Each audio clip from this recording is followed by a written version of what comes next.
Now I'm peeling my carrot now with this potato peeler or carrot peeler or vegetable peeler.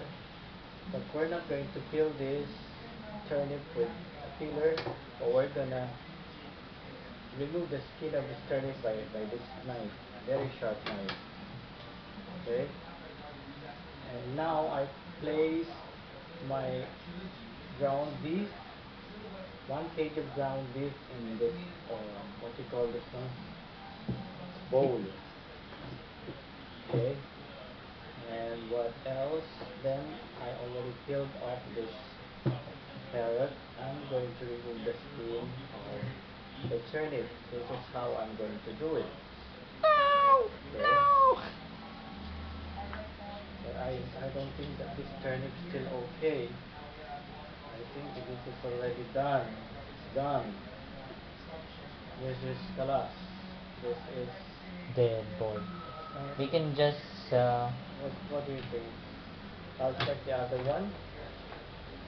we'll try to cut it to I'll take a look. We have the other one.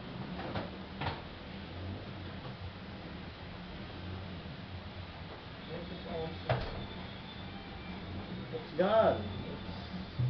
It's sirah. We call it sirah in English. Sirah. The turnip, my singkamas is already sirah. What about it this has one? something. What about this one? Check it out. Huh? Pwede pa. Hmm? Yeah. Yeah, it's okay. And this one you can throw it to Gavin. No, it's okay. Throw it to Okay, the pause it first while I'm doing this. Pause it. What about today na? Okay.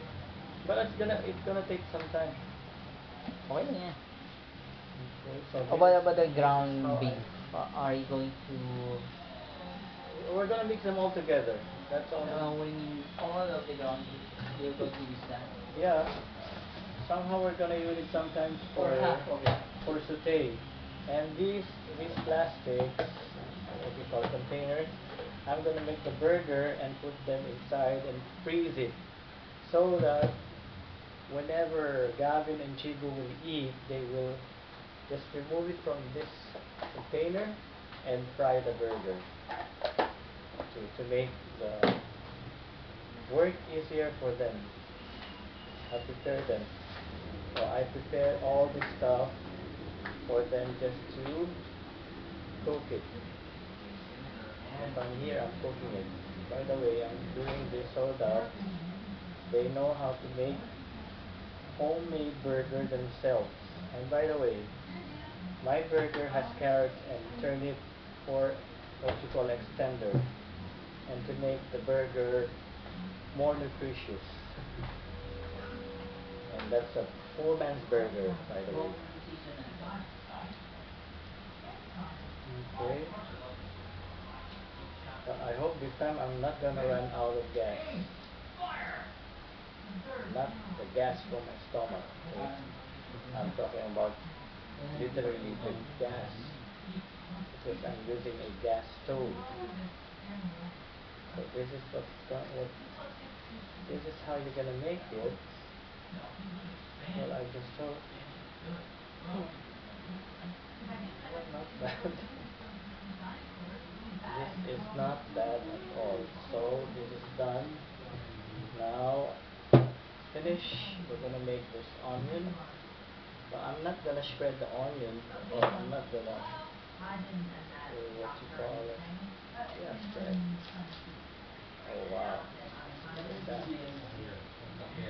This is how you peel the onion. Yeah. There you go. And this is what you're gonna do. Okay.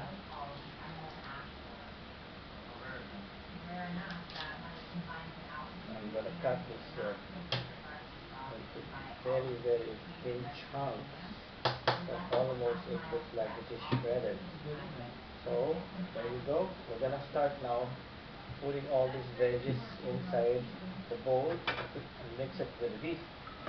So this is what we're gonna do. Okay.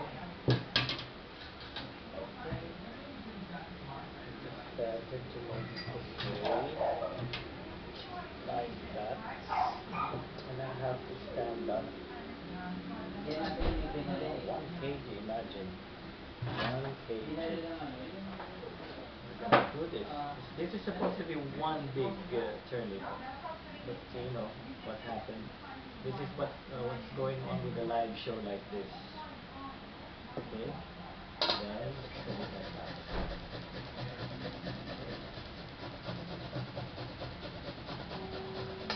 Of course, you wash very carefully.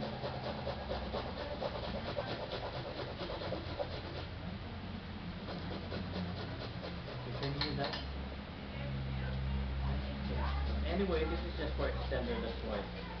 You don't have to have too much of turnip, otherwise your burger will become so much watery. We're just doing this to make this burger juicy. And when you make a home burger, make sure that your beef is 100% beef without fats, so that you stay away from the bad cholesterol, or just from the cholesterol. But I think that this beef is not that good, because I believe that beef supposedly looking so much like reddish. There you go, we're almost done. So this is done. By the way, I'm using gloves, surgical gloves actually. I bought them in Saudi Arabia before I left Riyadh last December. This is for the purpose of what you call it, dyeing my hair, but I can use it in my cooking. Then we're gonna shred this or grate this carrot just like that. I can also grate the onion. It's so easy. You just have to mix everything here, all the veggies, and the carrots also is an extender, and also very good vitamins. You make your burger more vitamins, to have more vitamins. And this portion of my cooking is dedicated to Marisa. What's the last name of Marisa? Marisa Sanchez. Marisa, oh, you know Marisa Sanchez? No. Sanchez talaga. Sanchez ba talaga? Siya yung Marisa Sanchez eh.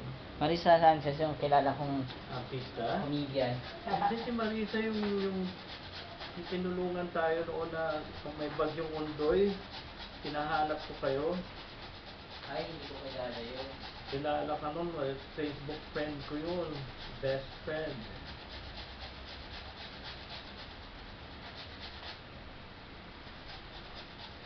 Tinawagan pa nga kayo nun eh, dahil nag-worried ako. Nag-worried ako. Anong papanoorin nyo? Hindi ko panoorin. Ano yan? Kala ko ba Gavin, bibili ka nung ano sa pintuan? Ayaw nga, nakalimutan ko na. Bukas na.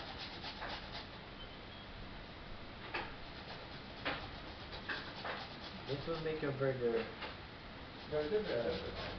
more delicious and make more burgers out of this because you have the extender. Okay. Lagay ko na dito. Ay, dito na. Ay, dito na. My sons are going to watch this video so that they would know how to prepare the homemade burger. They don't want to watch live, they just want to watch it on video. That's why I'm recording this. Later on, I'm going to upload it on YouTube so that a lot of people can watch my show. Tan-tan-tan! Where's the background music? I need the background music for this. Tan-tan-tan-tan-tan-tan-tan. Nagabi mo patugtog ka. Dali lang. Masyadong marami yata ang carrots. Tama Pero na. okay na yan. Tama na yan? Hindi, Yung ginawa isang mo kilo yun eh. Isang kilo ito eh. Okay lang yan. Mo... Hindi yan. Ang marami nun kasi yung ano eh, singkamas. Kaya masyadong lumambot yung burger. Kaya ito okay lang to. Mix naman together. Masarap to. Last time I think wala tayong carrots eh, no? O napakarami. Yung last time na Ang ginawa mo, daming vegetables. singkamas lang yung nilagay mo. Tapos ang dami, no? Okay siya, juicy siya, pero yung nilagyan mo na ng carrots, yun yung medyo... Talaga? Hindi Ano, siya nag-mix? Oo. So, ibig sabihin, tama na ito. Alisin ko na yung ibang carrots. Oo, andyan na. O, tama na. Tama na. Okay. Ito na lang. Ito, i-ano ko na lang siya. I-grate ko lang para mabilis. I-grate ko na lang. Hindi ko na hiwain. Naiyak na ako. Sanay nga ako sa sibuyas. Ito na lang siya. Malalaki.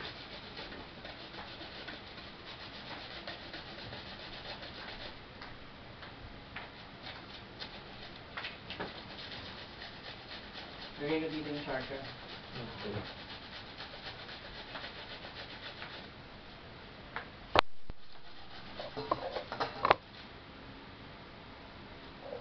Hindi siya pwede, nadudurog siya. Nawawasak. Kasi hiwa-hiwalay siya.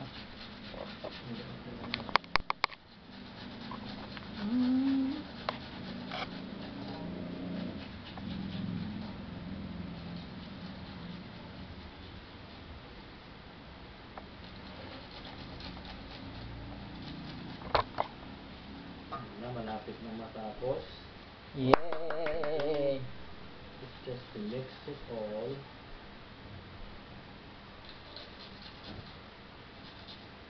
Hindi na siya ganyan. Dapat na lang siya. Okay. Remember, you can also use your hands if your hands are clean. But I just prefer to have this surgical gloves. Okay, now it looks like this. And the last one to do is beat the egg. Okay, just one egg would do. One egg will do. There you go. Beat it like that. Let's show my wristwatch. What's the name of this wristwatch? Raymond Wade? No. Something wristwatch. Yeah. Of course. In your teeth. And of course, you're going to put the Maggie. Maggie. Nakapiti na ako mata. Okay.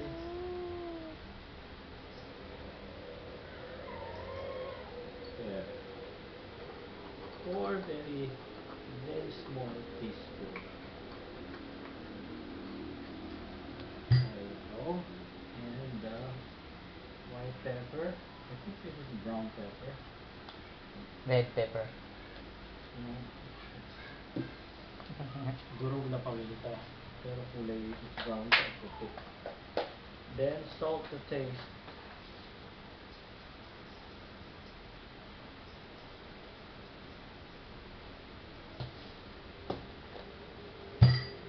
Kasi na to, hindi siya masyadong maalat. Then mix well. Okay. Now it's okay to use your hand because you're wearing gloves actually.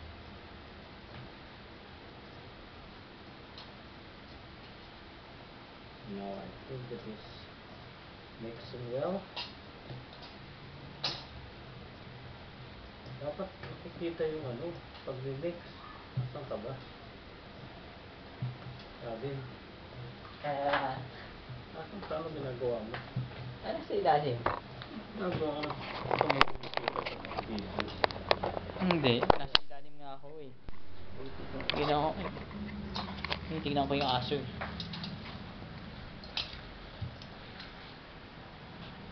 isang buong sibuyas, tanggalin yan. Yan, Okay, nakita nyo na yan, mix na siya. Mix na mix siya. Pero may buo sibuyas. Pero pwede rin naman yun, mas buo siya dahil mapiprito naman yan. Eh, di mo matatanggalin? Ang pangit eh. Parang marami siyang buo na nahihipo ko, nararamdaman ko. Oo nga eh. Mukha nga eh. Hindi naman. Hindi kasi yung sumasabit siya doon.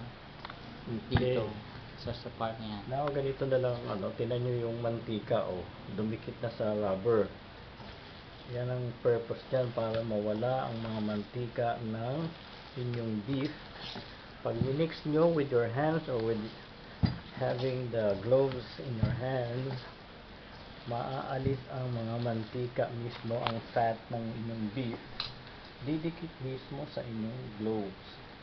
Yan ang simple technique to get away from fatty food when you make it yourself.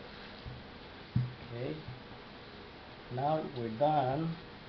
Then we're gonna mold it. We have all this plastic container, and inside there are some molders there to make it round shape burger. Okay, I'm gonna remove my gloves now, so we're gonna make, you can pause it.